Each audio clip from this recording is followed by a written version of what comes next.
Hi friends, welcome to my channel. இந்த வீடியோவில் நம்ம என்ன பார்க்க போகிறோம் அப்படின்னா 2025 பிப்ரவரியில் நடந்துகிட்ருக்க எக்ஸாமில் தேர்ட் பேட்சில் வந்த கொஸ்டின், அதாவது ஜூனியர் தேர்ட் பேட்சில் வந்த கொஸ்டின், தமிழ் கொஸ்டின் பற்றி தான் பார்க்க போகிறோம்.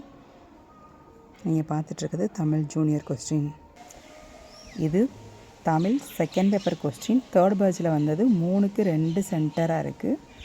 ஸோ மற்றபடி லெட்டர்லாம் கொஞ்சம் புரிகிற மாதிரி தான் இருக்குது. ட்ரான்ஸ்லேட் கம்மியாக இருக்குது. இதுவும் கொஞ்சம் ஈஸி தான். இந்த பேட்சுக்கு லெட்டர் என்ன வந்திருக்குன்னு பாருங்கள். ப்ரொஃபஷ்னல் லெட்டர், அதாவது தொழில்முறை கடிதம் வந்திருக்கு. இதுவும் ரொம்ப ஈஸியான லெட்டர் தான். ஜூனியர் ரொம்ப ஈஸியாக தான் இருக்குது. இது இங்கிலீஷ் ஜூனியர் தேர்ட் பேட்சுக்கு வந்த கொஸ்டின்.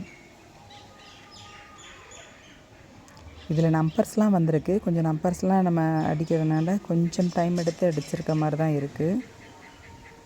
மற்றபடி இது மாதிரி அடித்து ப்ராக்டிஸ் பண்ணியிருக்கவங்களுக்கு இது ரொம்ப ஈஸி.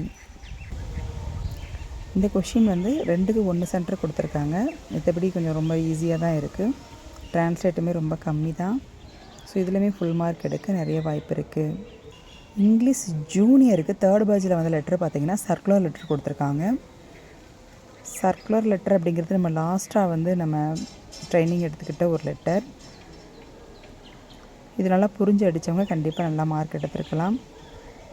அப்ரிவேஷன் பண்ணுற இடத்துல அப்ரிவேஷன் பண்ணணும். எங்கே 4 டிக், எங்கே 2 டிக், எங்கே 2260, எதை சென்டர் பண்ணணும், எதை சென்டர் பண்ணக்கூடாது, எது ரைட் சைடு விஷயம், எது லெஃப்ட் சைடு விஷயம், எது கேப்ஸ், எது ஸ்மால், இதெல்லாம் தெரிஞ்சிருந்தாங்கன்னா இந்த லெட்டரை கண்டிப்பாக அந்த லெட்டர்லேருந்து நம்ம மார்க் எடுக்கலாம்.